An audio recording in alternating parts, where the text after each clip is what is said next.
Voilà, merci donc de regagner vos places. Nous allons pouvoir commencer cette deuxième session.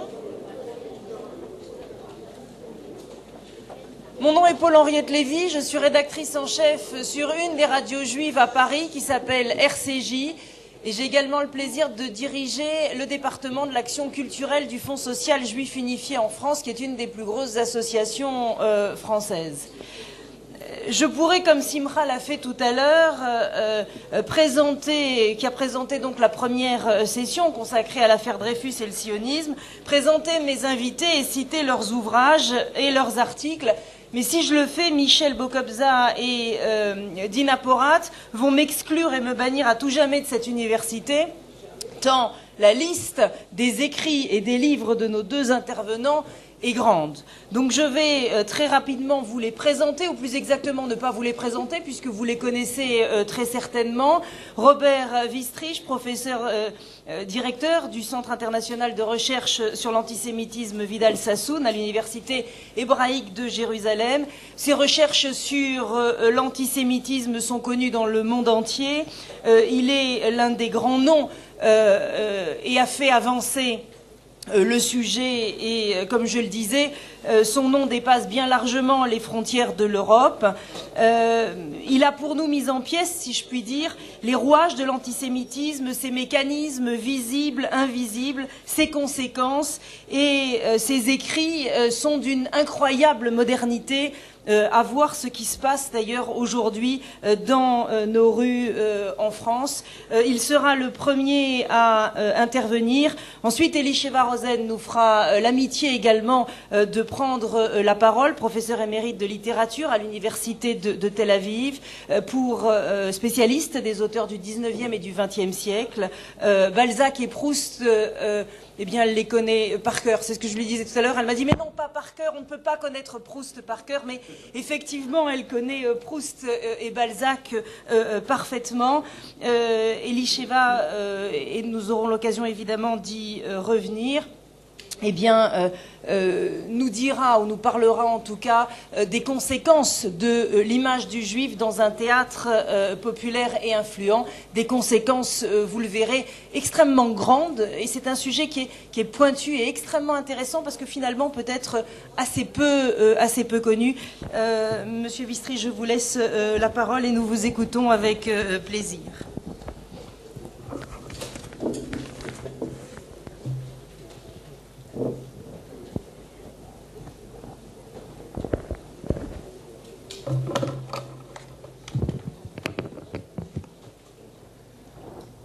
Merci beaucoup.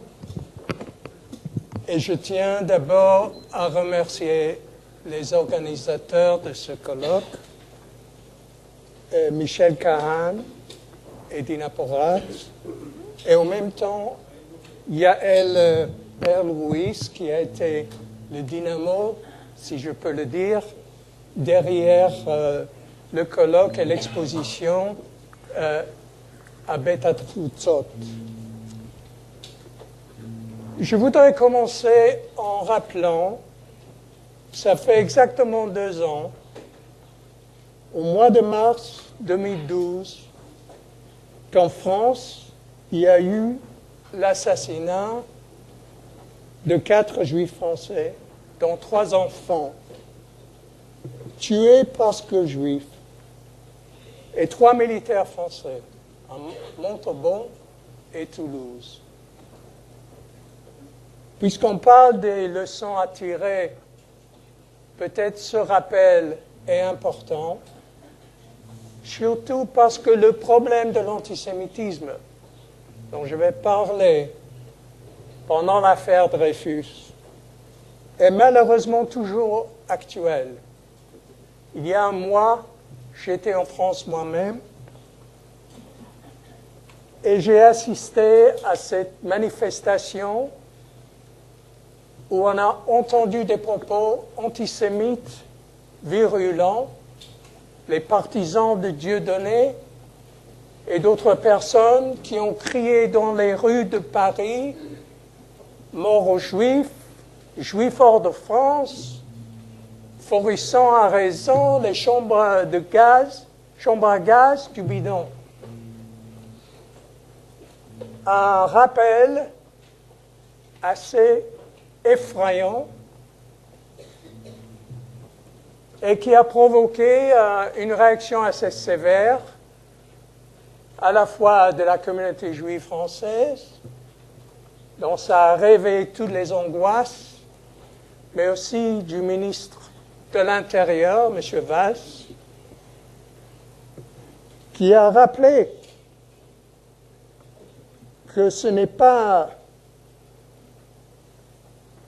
acceptable qu'on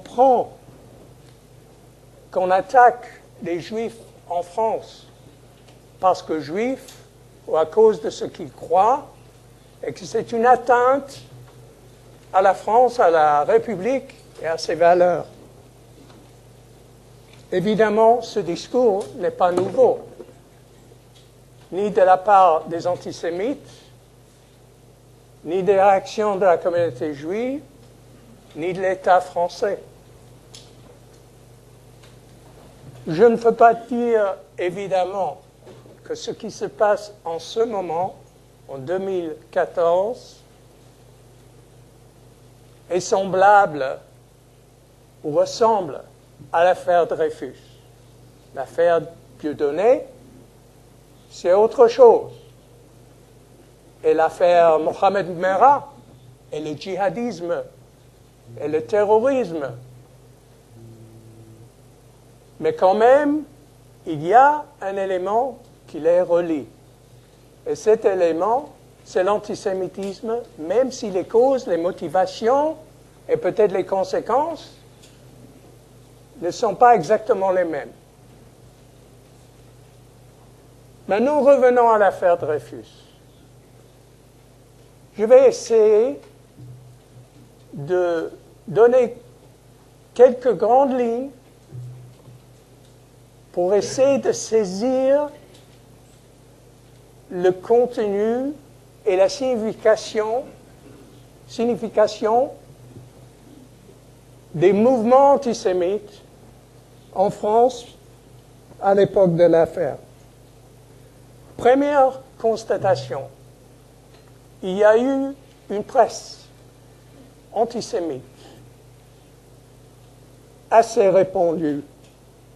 Pour ne rappeler le journal catholique assomptionniste La Croix, qui était tout fier de se dire le journal le plus antisémite de France. Il y a eu évidemment la libre parole d'Édouard Drumont, qu'on nommait le pape de l'antisémitisme français. Il y a eu l'intransigeant d'Henri Rochefort. Il y a eu l'anti-juif de Jules Guérin. Et un autre journal qui s'appelait Anti-juif à Alger. Et beaucoup d'hebdomadaires, beaucoup de publications antisémites, des pamphlets, et aussi des hebdomadaires illustrés comme Psst, avec de virulentes caricatures. Et les deux caricaturistes les plus célèbres de France y ont contribué. Jean-Louis Forain et Carandache. Et puis, il y a eu les activités tapageuses des ligues antisémites populaires, l'agitation violente dans les rues de toutes les grandes villes de France, surtout en 1898, et l'affaire Dreyfus, sans aucun doute, a envenimé et encouragé cette agitation. Et puis, ces ligues antisémites, ça c'était une nouveauté. en France, une mobilisation populaire, une mobilisation politique.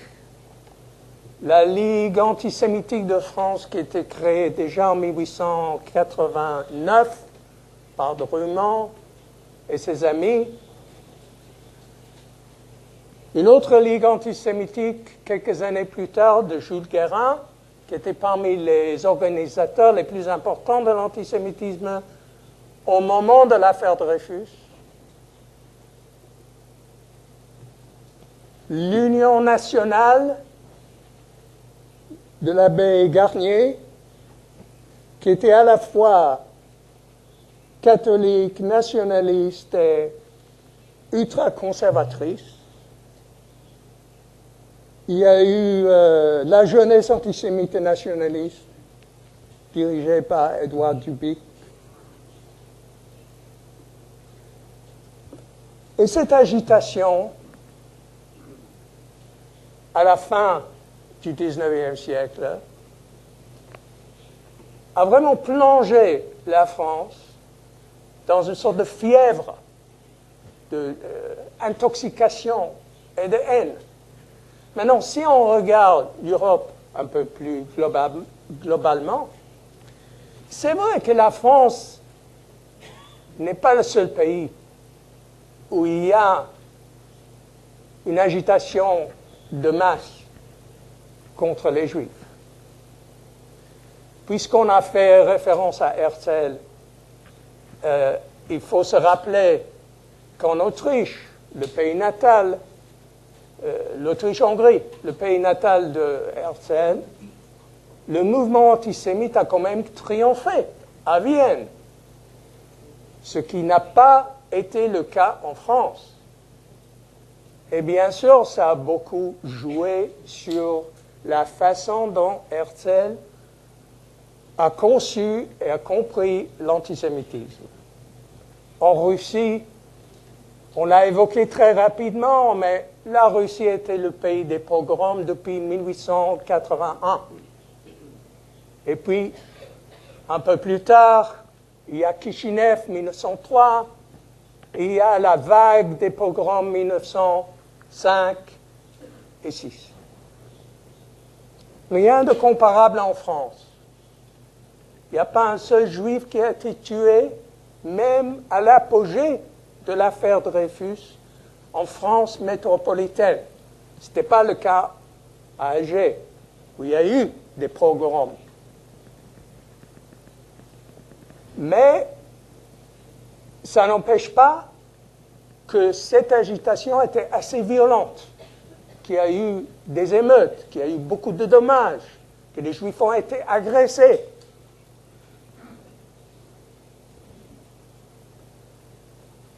Maintenant, il faut tenir compte d'une chose importante, il me semble, en caractérisant cet antisémitisme français. Pour la première fois, les agitateurs, les meneurs de ces mouvements antisémites ont réussi à transcender, à surmonter des clivages importants dans la société française. Clivages entre droite et gauche, entre catholiques et anticléricaux, entre républicains et anti-républicains. C'est faux de penser, comme on le dit souvent par une sorte de simplification, que tout l'antisémitisme de cette époque-là était anti-républicain. C'est évidemment pas le cas. Il y a eu des tendances anti-républicaines, et dans la propagande des deux côtés, ça a joué un rôle important, mais il y a eu des républicains qui étaient attirés par l'antisémitisme et qui ont contribué à l'envenimer.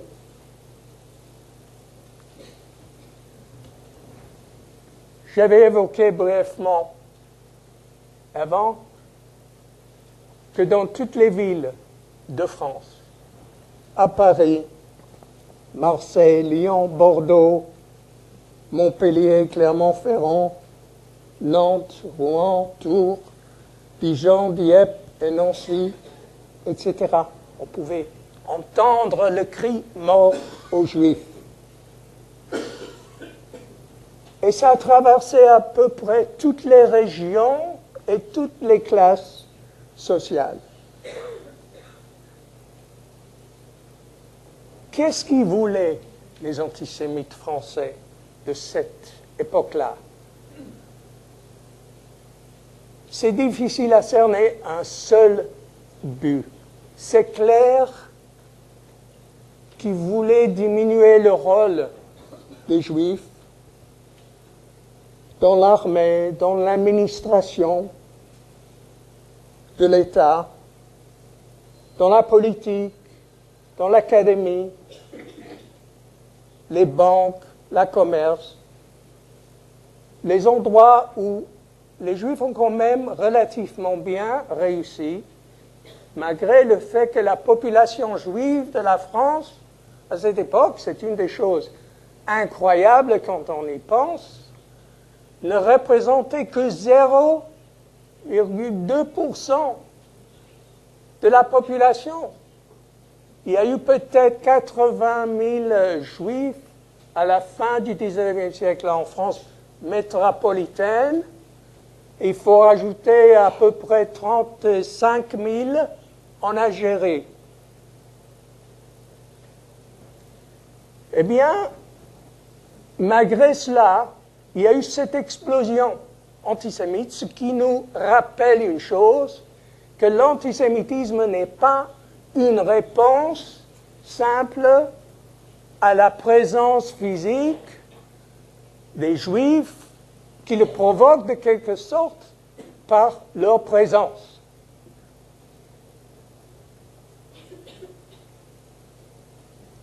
Quand on examine un document, et ça a été fait depuis longtemps, comme le mémorial Henry de 1899, c'est-à-dire le colonel Henry, le grand forceur qui a fabriqué les documents contre Dreyfus et qui s'est suicidé en août 1898.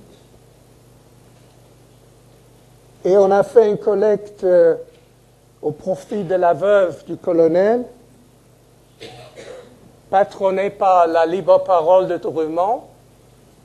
On a étudié les réponses des gens qui ont donné de l'argent. Et on constate, par exemple, des souscripteurs qui suggéraient de percer les Juifs à mort avec des aiguilles, ou bien de les brûler vifs, ou de les expulser de la France, ou de les torturer, les faire bouillir. En particulier le juif, l'homme politique, l'historien de l'affaire Joseph Reinach, qui était un des grands cibles de la haine des antisémites à cette époque. Il y a eu Dreyfus, Zola et Joseph Reinach. C'était la sainte trinité des cibles des antisémites. L'élément catholique, évidemment, est très frappant, très fort. C'est une grande différence avec nos jours. Le catholicisme politique et social de cette période-là a été très fortement imprégné par l'antisémitisme. C'était lié avec la lutte contre la République laïque, le sentiment de défendre la foi, les croyances contre les libres penseurs, le matérialisme, l'athéisme, le libéralisme, la modernité tout court, et les Juifs étaient identifiés par beaucoup de catholiques militants avec ces tendances. Non pas seulement en France, d'ailleurs. Donc on ne peut pas sous-estimer cet élément qui apparaît un peu partout. Même dans un mouvement comme l'Action française, dont le cofondateur est le penseur, le grand penseur Charles Maurras, n'est pas un croyant, mais on peut le définir peut-être comme un catholique athée qui reprend beaucoup des éléments de l'antisémitisme catholique, mais qui le transforme dans un nationalisme qui, quand même, a des éléments païens. Drummond, évidemment, joue un rôle primordial, certainement jusqu'à la fin du XIXe siècle. Et il ne faut pas sous-estimer Drummond, qui était un journaliste assez habile, qui a su faire la synthèse entre le catholicisme, une sorte de socialisme un peu sentimental qui prend la défense des pauvres, des exploités, la masse des travailleurs français, et qui est aussi nationaliste et raciste. Parce qu'en France, les doctrines racistes ont de plus en plus de poids vers la fin du XIXe siècle. Et ça commençait déjà aux années 50, avec des savants comme Gobineau et surtout Ernst Renan, même s'ils n'étaient pas eux-mêmes forcément antisémites. Mais leur doctrine de race, surtout à partir des années 80, se retrouve dans les propos antisémites un peu de partout, y compris chez les socialistes. Il suffit de lire la revue socialiste de ces années-là pour voir à quel point la mythologie aryenne est antisémite, littéralement antisémite, dans le sens racial, a eu un écho important en France. Et il a fallu l'affaire Dreyfus pour briser un peu ce consensus de la gauche française, cette tradition qui remonte à Fourier, Proudhon et Toussenel des années 40, seulement à partir du moment où Jaurès, qui est le grand personnage de cette époque, pour réunifier finalement cette gauche si fragmentée, si divisée, seulement au moment où Jaurès commence à se lancer dans l'affaire, et il a joué un rôle très important. Surtout les preuves de Jaurès, on peut les comparer, peut-être pas à J'accuse de Zola, mais ils ont joué un rôle fondamental. Mais Jaurès n'a pas pu transformer complètement les enjeux. Et toute la gauche était divisée, y compris les anarchistes, parce qu'il y a eu des anarchistes pro-Dreyfusards, parmi les premiers d'ailleurs, à gauche, qui ont soutenu la cause de Dreyfus, le Libertaire, par exemple, de Sébastien Faure, mais il y a eu d'autres anarchistes qui n'ont pas pu se libérer de cette tradition anti-juive assez forte à gauche. Donc cet antisémitisme français est original, assez original, dans le sens qu'il a pu tirer de gauche et de droite, du catholicisme et même de l'anticléricalisme républicain, des éléments pour créer une synthèse. Et ça, on le retrouve chez le mouvement qui est sorti de l'affaire Dreyfus. L'Action française, qui quand même va dominer les esprits, pas mal des esprits de l'intelligentsia de droite en France pendant au moins 40 ans, de 1900 jusqu'à 1940, pendant le régime de Vichy.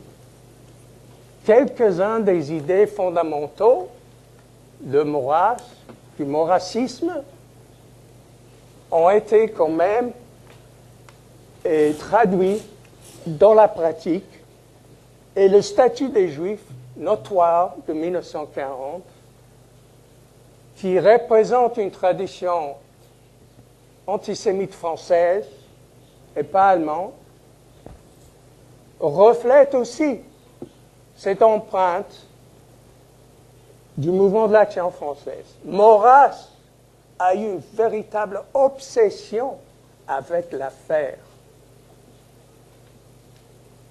Et d'ailleurs, il ne la cachait pas. Pour lui, l'affaire Dreyfus a été un désastre. Bien sûr, il ne réfléchit pas à une chose évidente, que peut-être la droite radicale en France a contribué à sa manque de réussite par la suite en mobilisant les masses, parce que le mouvement de l'action française n'a jamais eu une véritable emprise sur le peuple. C'était plutôt certaines élites intellectuelles. Mais ils n'ont pas réfléchi au fait qu'en soutenant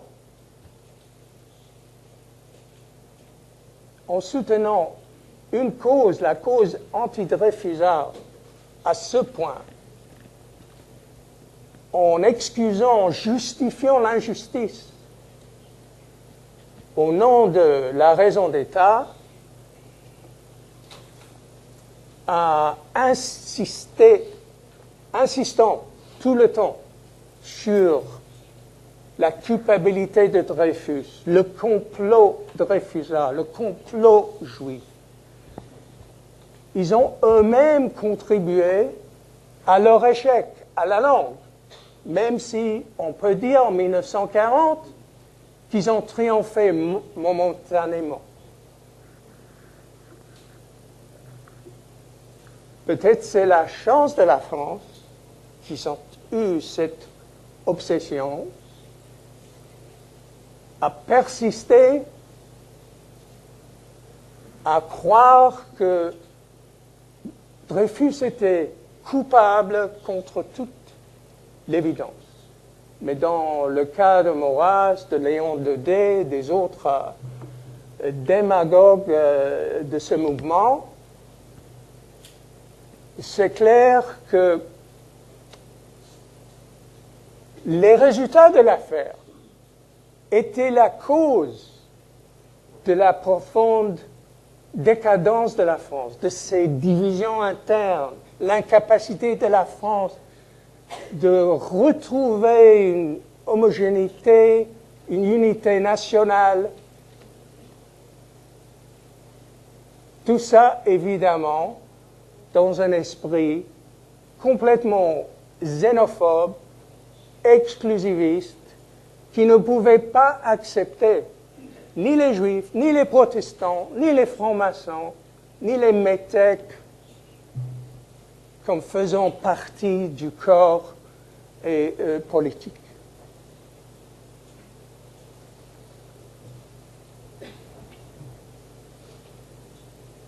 Parlons un moment des leçons. D'abord, il faut dire quelque chose sur les Juifs français.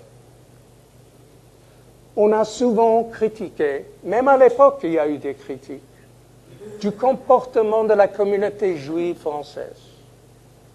On a accusé cette communauté de passivité, de prudence excessive, de subordination à l'État,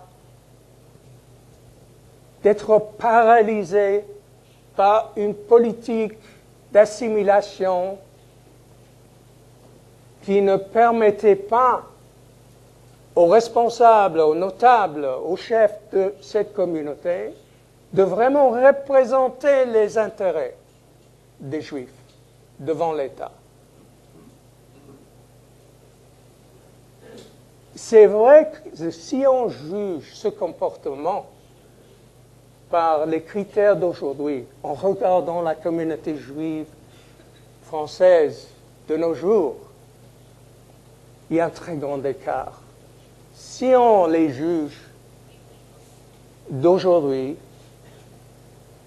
alors c'est clair qu'on peut être assez critique, parce qu'il y a eu un refus au niveau public de prendre une position pour Dreyfus.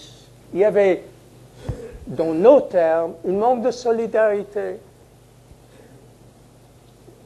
des représentants de la communauté. On ne retrouve rien du tout, par exemple, dans les bulletins de l'Alliance israélite sur l'affaire Dreyfus. Rien du tout. D'autre part, la recherche a prouvé quand même qu'il y a eu une activité. C'est faux qu'il y a eu un silence complet. Il y a eu un comité de défense. On sait que le grand rabbin de la France, Zadok Khan, a été assez actif. Il était très limité par le rôle qui lui était dicté. En France, il n'y avait pas l'acceptation d'un rôle politique pour les hommes qui représentaient la religion, parce que le judaïsme, ce n'était qu'une religion à l'égard de l'État, et surtout pas une communauté politique.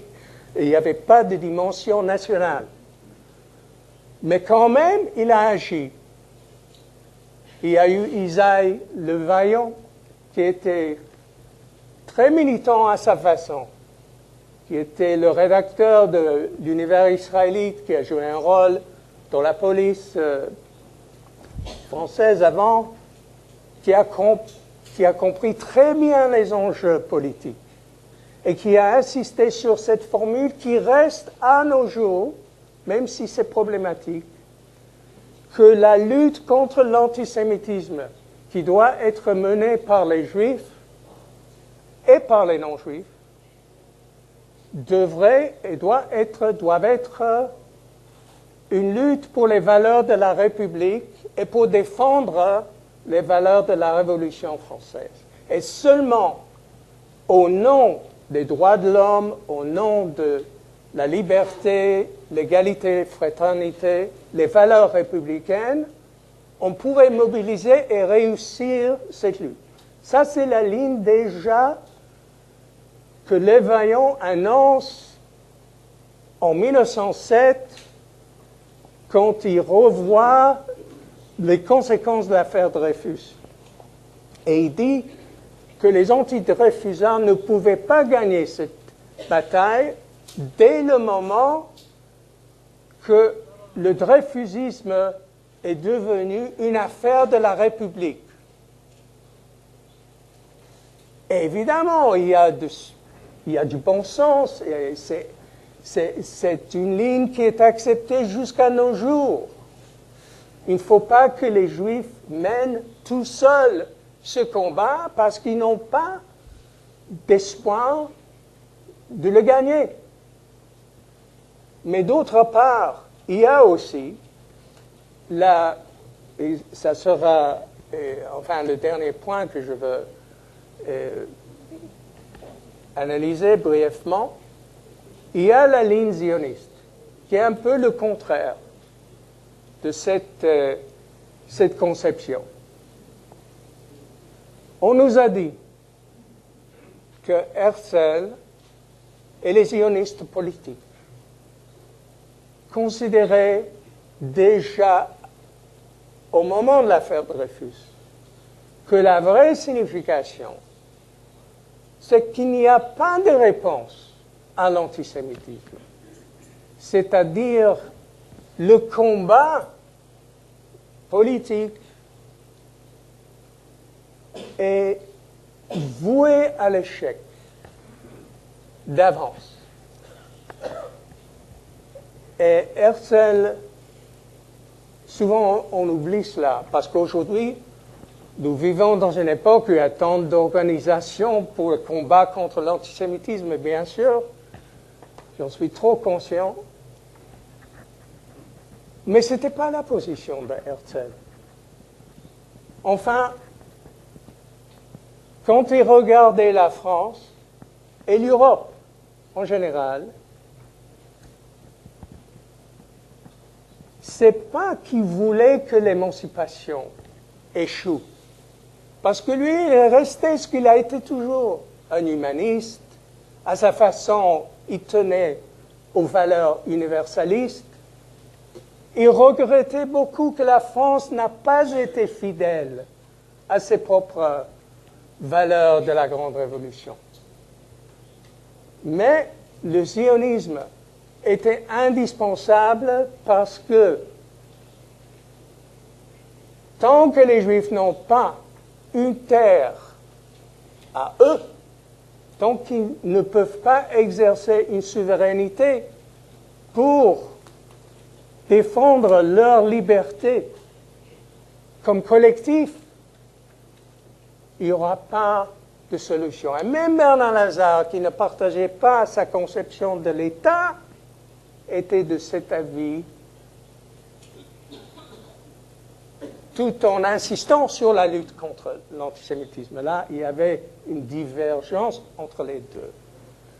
Donc, je pense jusqu'à nos jours, il y a un écart entre la position fondamentale, la conception, comment il faut lutter. Est-ce qu'on peut lutter réellement contre l'antisémitisme? Ou est-ce qu'il faut choisir la solution zioniste, qui en fait est une sorte de reprise d'ailleurs de la conception de l'État-nation que la Révolution française a inaugurée à sa façon et a réalisée d'une autre manière. Merci.